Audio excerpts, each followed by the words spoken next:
Salut, je te souhaite la bienvenue sur cette vidéo. Aujourd'hui, je vais te montrer comment tu peux facilement et sans devoir coder, créer des agents intelligents, des agents virtuels qui sont boostés à l'intelligence artificielle et qui vont pouvoir prendre en charge tous les mails que tu reçois sur ta boîte mail de support client. Le but ici est de rassurer les clients sur le fait que la demande a bien été reçue et a bien été prise en compte. Et nous, ce qu'on va faire, c'est ajouter deux fonctions qu'on voit encore presque nulle part, qui sont pourtant intéressantes. La première, c'est d'envoyer la réponse avec un délai aléatoire entre 1 et plusieurs minutes. Ça va faire semblant que ce n'est pas une IA ni une réponse automatique, que c'est vraiment un humain qui a envoyé la réponse, et donc ça va beaucoup plus rassurer ton client. La deuxième fonction, qui est facile à implémenter grâce à l'intelligence artificielle, c'est de pouvoir faire une réponse personnalisée sur base de ce que le client demande. Ça va permettre de le rediriger vers une FAQ où il pourra peut-être trouver une information avant même que tu aies traité son mail, et ça va également le rassurer sur le fait que c'est un humain qui a répondu, bien que ici ce sera une intelligence artificielle, et ça va globalement augmenter vraiment drastiquement l'expérience utilisateur et l'expérience qu'ont tes clients avec ton support. Je vais d'abord faire un petit plan des outils qu'on va avoir besoin, puis on verra comment on les configure et on fera une démo pour voir le résultat de ce qu'on va implémenter aujourd'hui. Ok, donc comme je t'ai expliqué, on va avoir besoin de trois outils. Le premier, ça va être tout simplement une adresse mail qui est celle sur laquelle tu vas recevoir tes mails. Pour ça, tu vas avoir besoin de deux paramètres, des paramètres IMAP et des paramètres SMTP. Je ne peux pas te donner dans cette vidéo l'explication de comment récupérer ça, parce que ça va être propre à ton fournisseur d'adresse mail, donc je t'invite à le contacter directement ou à chercher sur son site les paramètres IMAP et SMTP. C'est assez simple à trouver si tu as un bon fournisseur, donc tu ne devrais pas avoir trop de problèmes à ce niveau-là. Deuxième chose nécessaire, ça va être N8N, qui est selon moi la meilleure plateforme d'automatisation qui existe. Si tu as déjà une instance ou un compte sur N8N, c'est très bien, tu peux l'utiliser. Sinon, tu peux bénéficier de 14 jours d'essai gratuit en te faisant un compte directement sur leur site n8n.com, je pense. Et donc, tu pourras tester gratuitement, sans t'engager, l'offre N8N et pouvoir tester ce qu'on est en train de faire ici. Le troisième outil et dernier qui sera nécessaire, ça va être un compte OpenAI. Alors pourquoi je dis OpenAI et pas ChatGPT? Parce qu'en fait ChatGPT c'est un peu une interface qui sera une interface au-dessus des modèles fournis par OpenAI. Donc c'est une offre qui est parmi une des offres d'OpenAI, mais c'est pas la seule. Et nous on va avoir besoin en fait d'une clé d'API qui est donc une façon de communiquer entre deux systèmes informatiques de façon standardisée. Et en fait, la clé d'API qui est disponible depuis la plateforme d'OpenAI, c'est un petit peu le mode développeur de ChatGPT qui te permettra de connecter en fait ChatGPT entre guillemets à N8N. Et donc on va passer tout de suite sur N8N pour qu'on commence à concevoir notre automatisation. Ok, donc là on se retrouve sur l'interface de N8N. Normalement tu arrives sur une interface avec une liste et en haut à droite de cette liste tu peux ici créer un nouveau workflow. Donc tu vas arriver ici. On va tout de suite faire notre clé d'API OpenAI, on va en avoir besoin assez rapidement. Donc tu peux aller sur ce site, plateforme.openai.com. Si tu y vas pour la première fois, on va te proposer de créer une organisation, tu vas devoir le faire. Tu peux mettre ce que tu veux, ça n'a pas beaucoup d'importance. Une fois qu'elle est faite, tu vas pouvoir venir ici dans Dashboard, API Key et faire une nouvelle clé d'API. Tu peux mettre un nom pour t'y retrouver, c'est pas obligatoire. Moi j'en mets pas parce que je vais la supprimer juste après. Et donc quand la clé est bien générée, tu peux venir la copier et la garder précieusement. Nous, ce qu'on va faire dans N8N, c'est venir ajouter une première étape qui va être un déclencheur de type réception d'email. Donc tu peux ici venir rechercher email et donc tu as email trigger IMAP. Tu vas devoir venir ici faire une nouvelle connexion et là remplir des paramètres. En général, user, ça va être ton adresse mail, password, le mot de passe, et host et port, c'est ce que tu vas devoir demander à ton fournisseur d'adresse mail. Ensuite, ici, tu peux laisser les paramètres par défaut. On va ensuite passer ce mail à un agent IA. Donc, tu viens ici, et là, tu peux laisser ça pour l'instant, on le configurera juste après.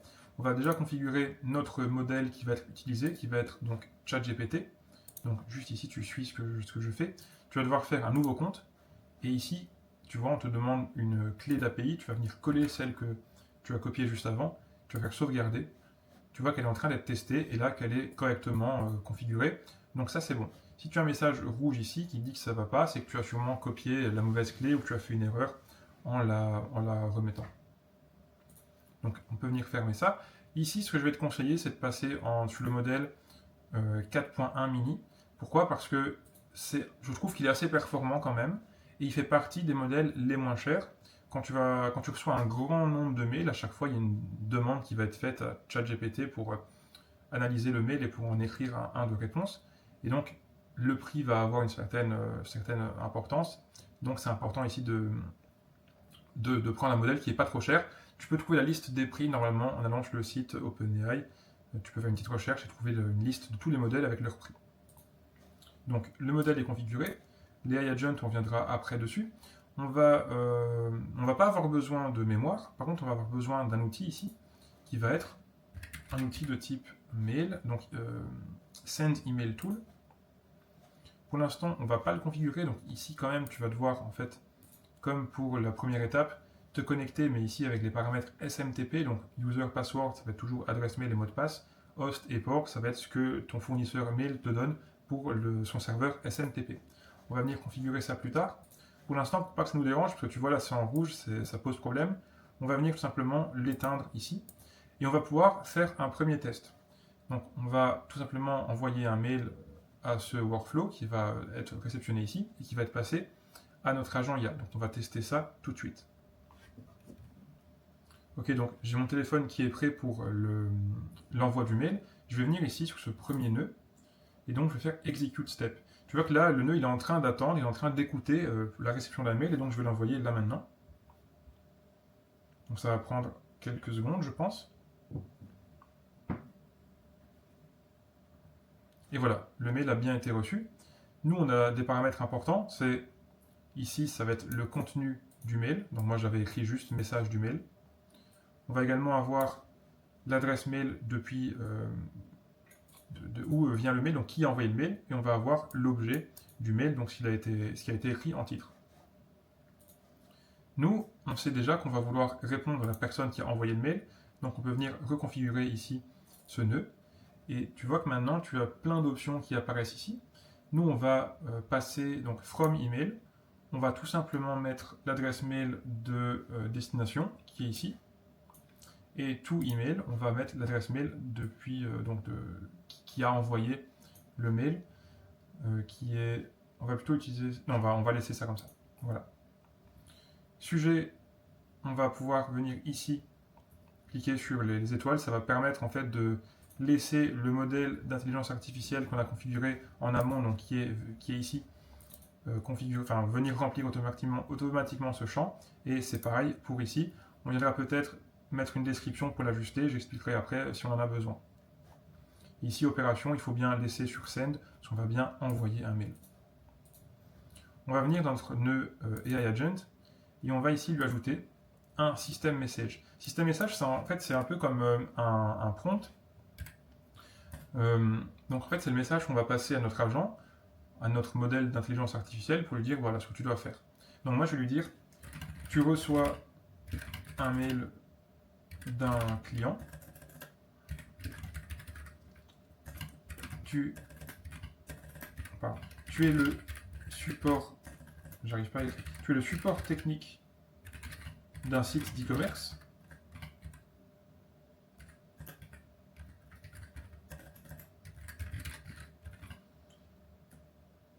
Envoie un mail court et amical pour dire que la demande a bien été reçue et transmise à nos équipes. C'est un prompt qui n'est pas très optimisé, qui est quand même assez basique, mais peut-être que ce sera suffisant. On va ajouter quand même une touche de personnalisation. Rends ce mail personnalisé en fonction de ce que le client te dit, dans le but de faire croire que tu n'es pas une IA. Voilà, c'est ce qu'on va faire ici. Et alors, on va déjà tester ça comme ça. Et on va faire un premier test et voir ce que ça donne. Donc, je vais quand même lui passer ici le... Non, donc je vais venir ici on va faire en mode expression, voilà. Voici le mail du client. Et là, on va lui passer le mail qui a été envoyé. Donc ici, text plain, on va venir lui passer ici. Donc là, si on regarde le résultat de l'expression et qu'on descend un petit peu, on voit que ça a bien écrit message du mail, donc c'est ce que moi j'ai envoyé. On va venir exécuter, donc là, ça on aura un résultat un peu bizarre parce que le message n'est pas clair. Donc ce que moi j'ai envoyé pour tester n'est pas clair, on va voir ce que ça donne. Alors ici, oui, il faut un changement. Ce nœud par AI Agent, il est par défaut défini pour être connecté à un chat. Nous, c'est pas ça qu'on va faire. On va devoir faire un petit changement, voilà. On va passer en define below, et ici, on va lui passer text plain, et on va le retirer d'ici.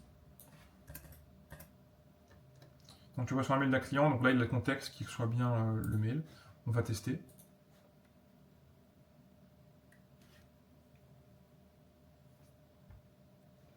Et là c'est ce qu'il a répondu. Ah, il n'a rien répondu. Ah si, voilà. En fait, voilà, le déroulement de l'opération, c'est qu'il a d'abord été lire le mail et ensuite il a fait une réponse. Donc bonjour, merci pour ce message, on a bien reçu votre demande et l'avons transmis à nos équipes pour qu'elles puissent y répondre au plus vite. N'hésitez pas à revenir vers nous si vous avez d'autres questions. Bonne journée, l'équipe support.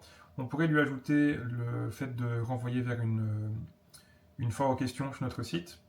On pourrait lui demander aussi de faire une personnalisation plus poussée. Je pense que ça n'a pas fonctionné parce que le mail de base n'est pas bon, mais on essaiera juste après. Ce qu'on va voir, c'est est-ce que le mail a bien été envoyé. Donc on va venir ici et on peut voir que normalement il y a un mail qui a été envoyé. Donc je vais tout de suite aller vérifier moi dans ma boîte mail. Et en effet, j'ai bien reçu un mail, confirmation de réception de votre demande. Et j'ai bien reçu le mail qui a été envoyé, donc le mail qu'on observe ici. Par contre, ce qu'on va faire, et ça j'avais oublié, on va venir dans le nœud mail, on va ajouter une option N8N attribution, on va le désactiver. Sinon, si on le laisse activer à chaque fois à la fin des mails, il y aura un message envoyé depuis N8N et ça on ne le veut pas. Et ce qu'on va faire, c'est ajouter ici l'attente. Nous, on va venir passer ce paramètre en mode expression et on va venir écrire, vous allez tout simplement réécrire ce que moi je suis en train de l'indiquer ici, math.floor et ensuite math.random, comme ça, étoile, donc pour multiplier, et ensuite on va mettre un nombre. Ce nombre ici, c'est le nombre de minutes maximum que vous voulez faire attendre, plus 1. Donc ça veut dire que si je veux faire attendre maximum 15 minutes, ici je vais mettre 16. Si je mets 18, ça veut dire que le nombre maximum de minutes sera 17. À chaque fois qu'on fait un changement, vous pouvez à chaque fois effacer et réécrire. On voit que le résultat, donc l'évaluation de l'expression est différent. Donc ça montre bien qu'il y a une part d'aléatoire. Donc normalement, c'est plutôt bon. On va pouvoir sauvegarder. Et je vais renvoyer un mail et on va voir ce que ça donne. Alors oui, précision juste avant de tester. Si maintenant on ne fait pas execute workflow, ça ne va pas fonctionner. On va devoir en fait venir ici passer on va devoir activer notre workflow. Et maintenant qu'il est activé, si vous avez ici sauvegardé en orange, vous devez cliquer dessus pour le sauvegarder. Et maintenant, ça fonctionnera à chaque fois qu'on reçoit un mail. On ne doit pas à chaque fois faire execute workflow. Moi, je vais envoyer un mail, je vais attendre et on verra ensuite le résultat ensemble pour voir si ça va bien fonctionner. Voilà, donc le mail a bien été reçu. On va avoir un petit problème au niveau de l'attente et on a eu un petit problème au niveau du mail, mais c'est pas très grave.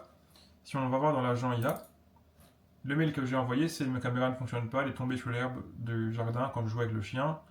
Et donc l'agent IA a bien répondu, bonjour, merci de nous avoir contacté, nous avons bien reçu votre message concernant votre caméra qui ne fonctionne plus après la chute dans l'herbe pendant que vous jouiez avec votre chien. Votre demande a été transmise à nos équipes techniques qui vous contacteront rapidement pour vous aider. Bonne journée à vous et à votre compagnon à quatre pattes, l'équipe support. Je trouve ça plutôt pas mal comme réponse, peut-être un petit peu long dans cette partie-ci, mais pour un client, c'est très rassurant d'avoir une réponse comme ça parce que ça augmente drastiquement son expérience. Le client il va se dire ok, il y a vraiment un humain qui a lu et qui a compris et qui du coup l'a transmis à la bonne personne, donc je peux me reposer, je sais que je ne dois pas me stresser en me disant est-ce que la demande a bien été prise en compte. Donc ça c'est une grande valeur ajoutée. Pour le problème d'adresse mail, c'est pas grave, en fait ça vient de mon fournisseur qui m'a bloqué parce que j'ai envoyé trop de mails enfin bloqué. Il m'a restreint parce que j'ai envoyé beaucoup trop de mails récemment. Et donc voilà, j'ai une restriction de 24 heures, mais c'est pas très grave, ça ne vous concerne pas. Par contre, quelque chose qu'on doit observer ici, c'est que donc on est dans le menu exécution, je n'ai pas montré.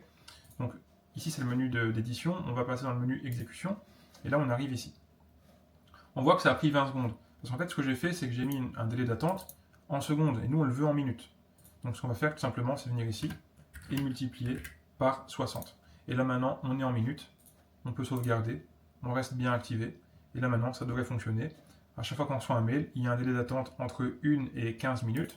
15, pourquoi? Parce que j'ai mis un 16 ici. Si on veut mettre 20 minutes, on met 21.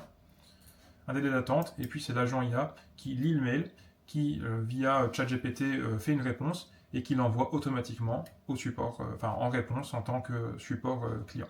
J'espère que cette vidéo vous aura plu et qu'elle vous a convaincu d'essayer par vous-même l'automatisation d'agents IA. Vous voyez la valeur ajoutée pour un support client comme ça, elle est vraiment importante et on peut faire des choses hyper intéressantes. On peut également trier automatiquement des mails, on peut faire des réponses plus poussées, on peut rediriger vers une fois aux questions ou vers un assistant qui pourra aider un peu mieux la personne en fonction des problèmes qu'elle rencontre.